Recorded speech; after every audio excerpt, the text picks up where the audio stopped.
Great. Translation. Rishi Shonaka asked, O Sutta, the great and transcendently powerful Vyasadeva heard everything from Sri Narada Muni. So after Narada's departure, what did Vyasadeva do?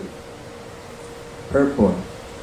In this chapter, the clue for describing Srimad Bhagavatam is picked up as Maharaj Parikshit is miraculously saved in the womb of his mother. This was caused by Drauni Ashvatthama, Acharya Drona's son, who killed the 5 sons of Draupadi while they were asleep, for which he was punished by Arjuna. Before commencing the great epic Srimad Bhagavatam, Sri Vyasadeva realized the whole truth by trance in devotion. We'll do text 2 also. Translation. Sri Sutta said, on the western bank of the river Saraswati, which is intimately related with the Vedas, there is a cottage for meditation at Shamya Prasa, which enlivens the transcendental activities of the sages. Purport. For spiritual advancement of knowledge, a suitable place and atmosphere are definitely required. The place on the western bank of the Saraswati is especially suitable for this purpose. And there is the ashrama of Vyasadeva at Shamya Pras. Srila Vyasadeva was a householder, yet his residential place is called an ashrama.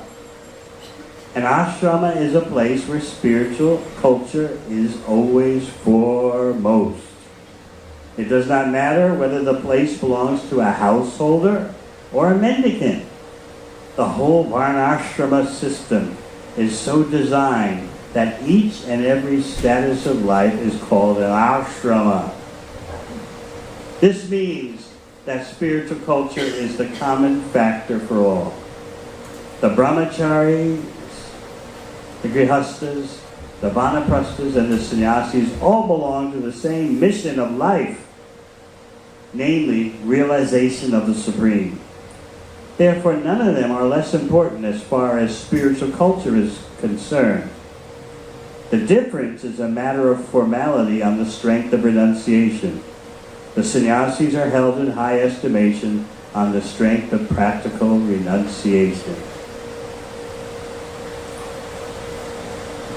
Om Jnana-Chiravandasya Jnananjana-Sarakaya Chakshur-Militam Yena Tasmai Shri Gurave Namaha. Jai Shri Krishna Chaitanya Prabhu Nityananda Shri Advaita Gadadhara Shivasadi Gaura Bhakta Vrinda Hare Krishna, Krishna Krishna, Hare Hare, Hare Rama, Rama Rama, Hare Hare.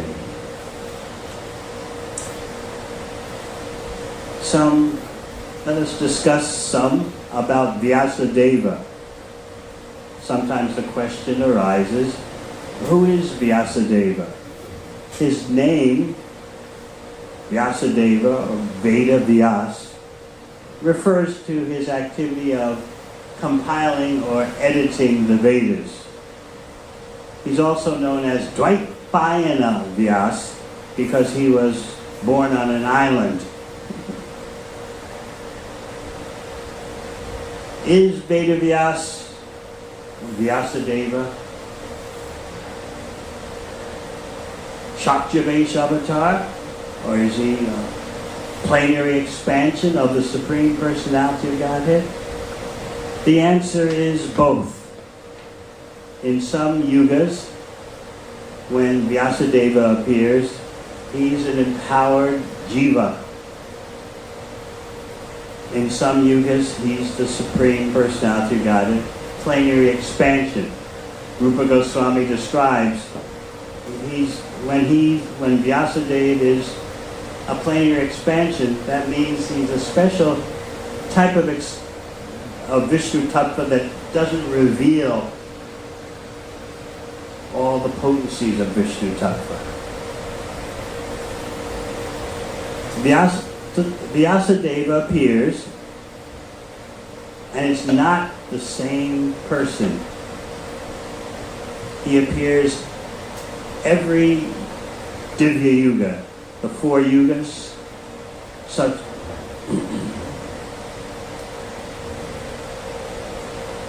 the third one, Dwapara Yuga, he appears. That means once every revolving of the 4 yugas, Satya, Treta, Dwarka, Kali. And in each appearance, Vyasadeva edits the Vedic literatures so that people in the coming Kali Yuga can have a chance to understand them. So this is what the personality in the role of Vyasadeva does. Every revolving of the 4 yugas. This particular Vyasadeva is said to be an incarnation of Godhead, not Shaktiresh. So those are some transcendental details as presented in Rupa Goswami's Lagu Bhagavatamrita, which is published in an excellent version, translated by Gopi Pranamani Prabhu, with commentary by Sri Baladev Vijayabhushan. It's published by the Bhaktivedanta Book Trust. So if you want to know all the details and ins and outs and the background information and fine print about all the avatars and their relationship to Krishna, the Swayam Bhagavan, you can read Lagu Bhagavatamrita if you are sufficiently accomplished in reading Srimad Bhagavatam and Chaitanya Charitamrita. So the question is, where is Shamyapras, this mystical abode where Vyasadeva is said to be? It's above Rishikesh, above Hardwar, and it's not accessible to persons of ordinary stature. So if you want to go into the Himalayas looking for Vyasadeva, you won't be able to find him just by your mountain climbing abilities. You need the spiritual qualification. And this brings us to another point about how your vision is so limited, so constricted, yet we're so proud. We think we see everything. Just put it right before me. I can see it. I can understand it. But by reading Srimad Bhagavatam, you become humbled in your vision. There's so much going on, even on this earth planet, that our senses do not detect. Jai Shri Shri Radha Vandavishwar Jagannath Bhagavatam Shri Bhagavatam Shri Shri Gaura. This is humbling for human beings to think that there's so much going on practically right under their nose that they can't see. But of course you know the examples of how animals can perceive, smell, hear things that human beings can't. So why is it so outlandish for us to accept that as human beings there are things about this world that we don't detect? What to speak of what's beyond this world? So the Bhagavatam is very astounding in that it's presenting so many things that are beyond what our tiny senses can verify. But although our senses are tiny, our pride is huge. And this is what you see in today's version of human society. Such pride. The pride's fueled by lust. Give it to me. I want to enjoy it. And that lust influences your perception. You become full of yourself because of lust. And then you have pride in your sense perception. You become proud of the senses of your temporary material body. As Krishna says in Bhagavad Gita, Indriyani Pranayam. Actually, when you think of body, you should think that the body is a bag of senses. Just like people go shopping with a shopping bag and they put various items in it. So similarly, this body is a shopping bag full of senses, and the senses are always yearning for the sense objects. You may recall from the 11th canto, in a discussion with Uddhava. Uddhava and Krishna were having a discussion, and Uddhava was saying that how is self-realization possible when the senses are always flowing into the sense objects and the sense objects are always flowing into the senses? How can anyone ever become enlightened? This cycle goes on and on and on. It's like a loop. How can you break up this spontaneous love affair between the senses and the sense objects? And of course, eventually the answer came from the Hamsa avatar, the swan incarnation, one of the not so well-known incarnations of Godhead, as Rupa Goswami says in Bhagavatam. So, the only way to get out of that loop of the senses flowing into the sense objects and the sense objects flowing into the senses is to go above that loop by engaging your senses in hearing about Krishna, engaging in Krishna's service. Otherwise, you can't handle it. It goes around and around and around. Spontaneously, your senses jump for the sense objects. We all know about that. And then the sense objects, they jump into our mind. So Uddhava was wondering correctly, how can self-realization be possible? And many of our devotees, they also are wondering, how long will this go on? This love affair between my senses and the sense objects, how to break it up. Vyasadeva has a place. We're talking about Vyasadeva in this day and age, which means in this particular set of 4 yugas. He has a place, Shamya Pras, and it's his ashram. And Srila Prabhupada points out in his purport that for spiritual advancement of knowledge, a suitable place and atmosphere are definitely required.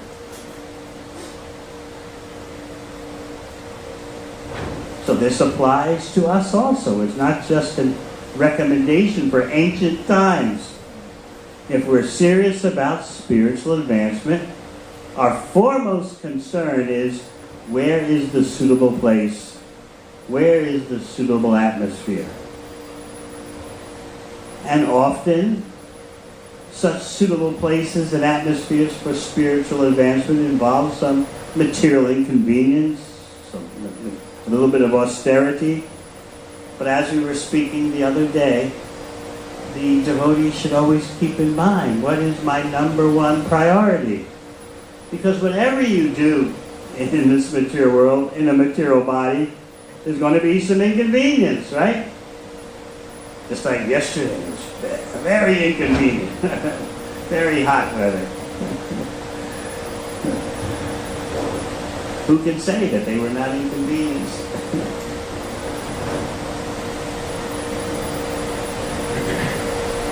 But somehow or other, when we practice devotional service and we experience inconveniences in the course of our serving Krishna, we don't like that. But when we experience inconveniences in pushing on our own goals, our own projects, then, we can tolerate so much. It's like when people go to work. They have to tolerate doing what the boss says. They have to tolerate the office politics. And that's all considered part of the game. It's all in the game. Because you're getting a salary for you. You are getting paid with money that will allow you to acquire what you need, or what you think you need. And so therefore, you're very tolerant for the most part. But when it comes to devotional service, suddenly we have a different attitude. Somehow that we expect that in the process of serving Krishna, there'll be no inconveniences. There should be no inconveniences. So often you see that devotees spin out just by the slightest inconvenience that they experience. The slightest disagreement. That's it. I'm not doing any more service. I was sincerely trying to do this service or that service, and look what happened. That's it. Of course, that doesn't happen here.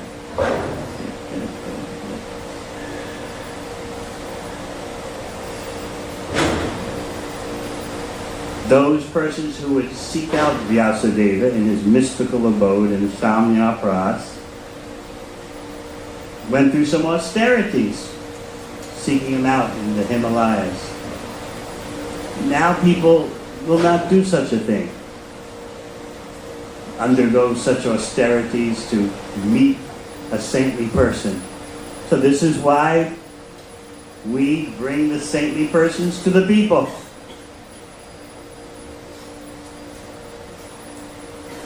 Otherwise, how will they be benefited? They're not going to come. So we devise arrangements to bring everything to them, or we make situations where they'll want to come. This is the difference between life during the time of Vyasadeva at the end of Dwapara Yuga and life in the current age of darkness. So you might wonder why Vyasadeva had to edit the Vedic literature. He took what was one body of knowledge and he divided it in such a way that it would be more easily accessible to persons in the coming Kali Yuga. Because Vyasadeva knew that he knew that Kali Yuga means no brains. Yet, it's amazing how people today think that they're so advanced. They're so advanced in their ability to blow up the world. But yet, they think because they have so many gadgets, that these gadgets are the symptom of human advancement.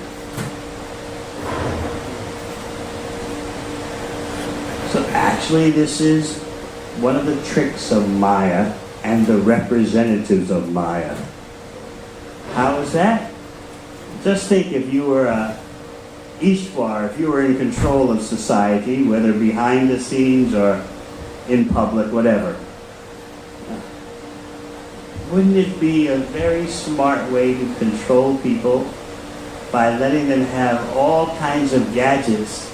Meanwhile, in their real world wages haven't gone up for decades. But, look, I have this electronic gadget, that, my smartphone, my tablet, this, that, so many devices at home. So this would be definitely a very smart way to control persons for materialistic purposes. And that's exactly what's happened.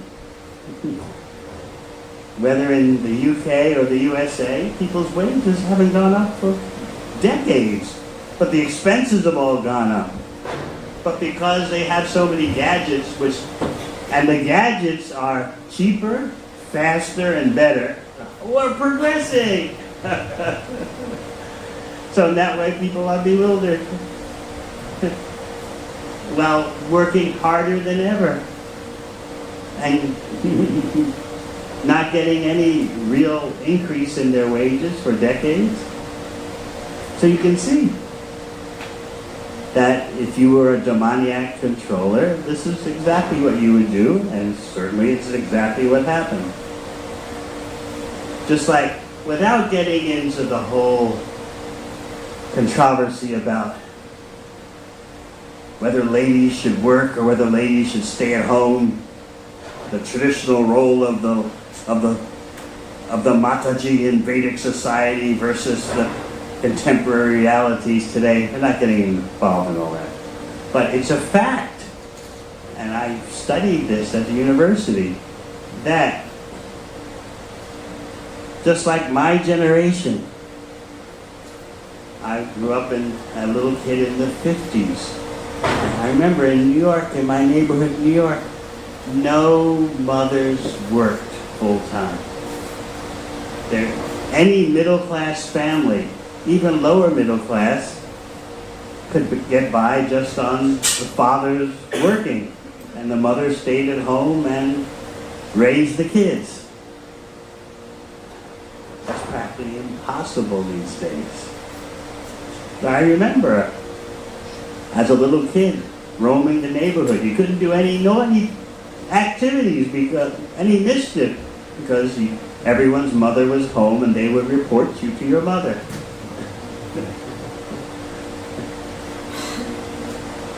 I've told the story in Hungary, I believe, about how one year before Christmas, I think I was 5 and my brother was 3.5, or maybe I was 5.5 and he was 4. Anyway, do they do in the UK putting Christmas lights around doors? They decorate the front of the house? So, our little cells decided that we would go house to house, unscrew the bulbs and smash them on the front steps. Because we loved the sound that it made. So we were going house to house doing that. We only got to about 2 or 3 houses, and then our mother was notified. And yes, our bottoms were warmed. But the parents had no fear of like 5-year-old, 4-year-old children wandering in a neighborhood, because every mother was at home. But that's not the case now. But people think it's advancement. We're not getting into the whole sociological pros and cons. We're just pointing out a lesson in economics. And this is common knowledge. What if you, as a capitalist, wanted to sell more of your stuff? What would you do? If the women are at home, they don't have their own purchasing power. The husband's got all the money. And so if the woman wants to spend, she's got to extract it from her husband. But what if you unlocked the lady's purchasing power? This is how a capitalist thinks. We need more purchasing power in this society. Everyone should be purchasing, not just the men. Remember the traditional role as the male breadwinner? Remember that antiquated expression? It's appropriate. The man's out working all day, winning the bread. He's struggling, bringing the bread home to the little kids and the wife waiting at home. But why just keep all these ladies from retail therapy? You want to get them into the game too. So how do you do that? They need their own money. And that's exactly what happened. The women were put into the workforce. It did two things. It brought down the wages of the men because there were more laborers competing, and the ladies had pocket money. And therefore, there's what you see when I walk around Covent Garden, so many boutiques, fashion stores, this or that, because the ladies have discretionary income. Discretionary income means we can decide. We got our pocket money. We can decide how to spend it. And so, yes, if you're a capitalist controller, you say, yes, yes, buy fashions, buy cosmetics, this, that, the other. Because sometimes the men are too financially conservative in terms of certain items. Men like, we're just speaking generally, men like the boy toys. Boats and motorcycles and electronic gadgets and things like that. Okay, that was well and good, the capitalist controller would think. Let the men have their big ticket items.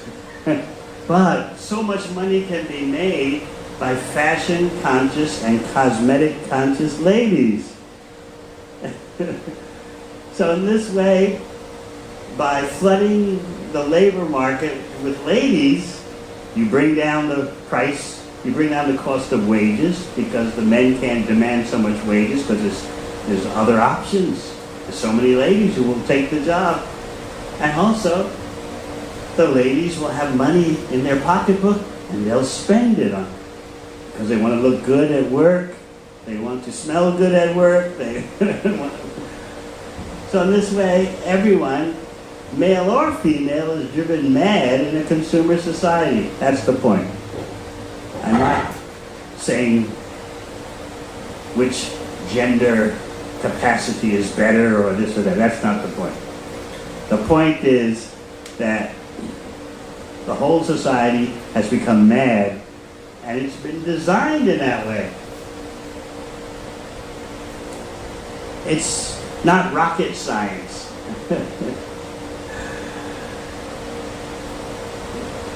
If you were a financial controller of society, this is what you would do. All for your own profit. So in this way, the family becomes wrecked. Everyone is an independent entity on their own. That means everyone's a consumer. And then you're expecting peace and prosperity.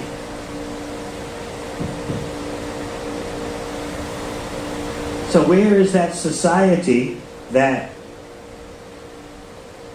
seeks out a Vyasadeva in Shamya Pras? They won't. So therefore, the saintly persons make arrangements to seek out the persons. You won't come to inquire, so we'll make situations through which you'll be attracted. And then finally start hearing and inquiring. So the whole point of all our establishments in the Krishna conscious society is to provide a place where persons can associate with devotees. Association means hearing and inquiring. Just like Vyasadeva heard from Narada Muni. The first verse is about Shonaka Rishi at Naimisharanya asking Sutta Goswami, O Sutta, the great and transcendently powerful Vyasadeva heard everything from Sri Narada Muni. So, after Narada's departure, what did Vyasadeva do? He's heard, Vyasadeva has heard, now what does he do? He's heard from a most authorized source, Narada Muni. For those of you who like the transcendental details, Narada Muni is a Shaktya avatar, a jiva empowered with the special capacity for teaching bhakti. Just like Prithu Maharaj is a specially empowered jiva for demonstrating the role of the behavior of a genuine executive head. What other Shakti-Vesh avatar? Parashuram, Shakti-Vesh avatar.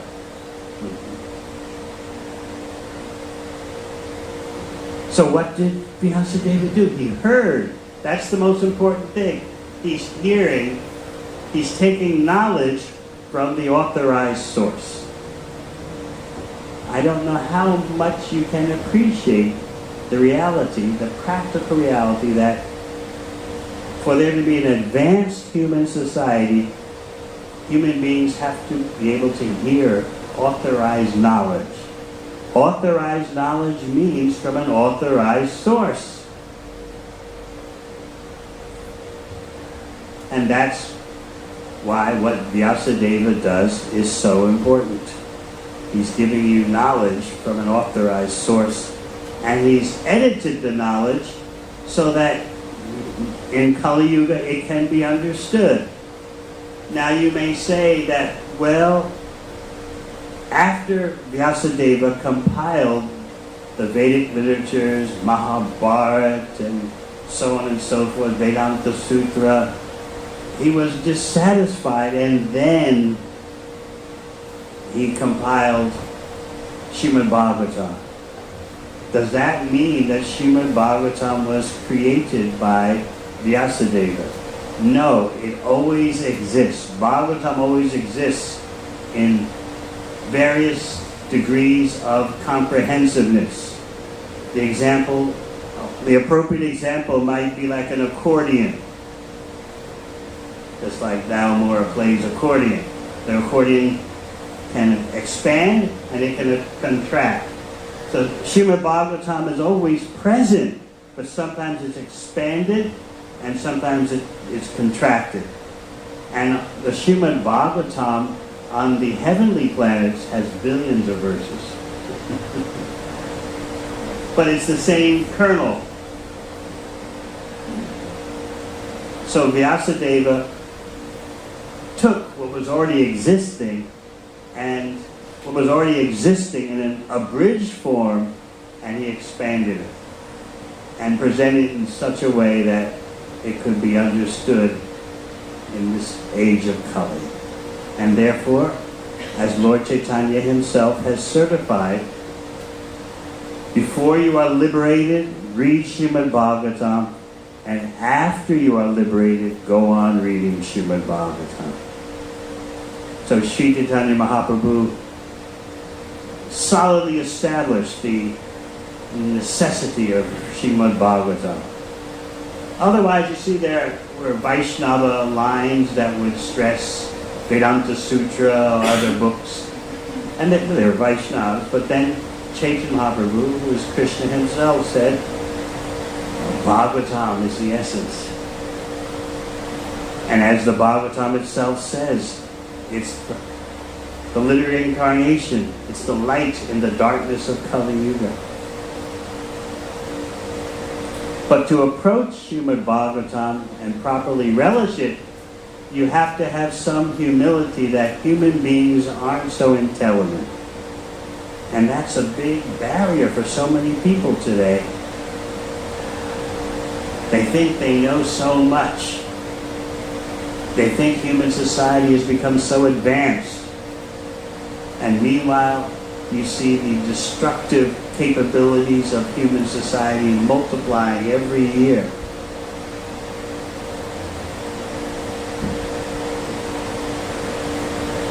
People talk about, we want peace, we want prosperity.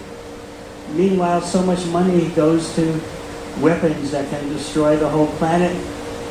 It's like, if nuclear annihilation doesn't get you, then climate change will.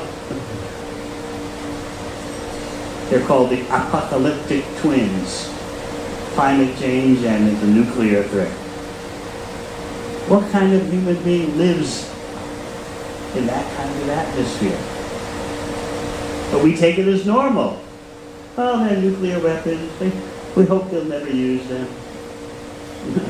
Meanwhile, your country, the UK, has increased significantly how much money they're spending on nuclear weapons. It's been calculated that throughout the world, to take the 9 nuclear-powered, nuclear-weaponized countries. They're spending every minute on nuclear weapons $150,000 every minute. How many pounds is that? 110,000. Just figure 110,000 pounds every minute on nuclear weapons. Last year they spent $82 billion just on nuclear weapons. That's not the rest of the military, but just on nuclear weapons, $82 billion. These are the advanced human beings. And they have conference after conference about climate change. They can't do a thing. They make all these platitudes, but nothing ever happens. No matter where they have the conference, Rio de Janeiro, Paris, Copenhagen, this, that, the other, Glasgow, all hot air. They can't do anything. And these are the advanced human beings who cannot hear from Vyasadeva because it's all mythological. So we have a lot of work to do. How to make arrangements so that people will come and inquire about Krishna. They're not going to seek out an ashram in the Himalayas. A few can do that. But we want to reach as many people as possible. So therefore, here we are in the city. What's the point in being in the city if we're not trying to compassionately give bhakti to others? Either by our direct activities or by supporting those activities. What's the point in being in the city? It's urban madness. But for the sake of outreach, the cities are the best place to be. And therefore we're thinking of how to create arrangements where people will come and hear and inquire. And that's the whole purpose of their associating with devotees. To hear and inquire. All right.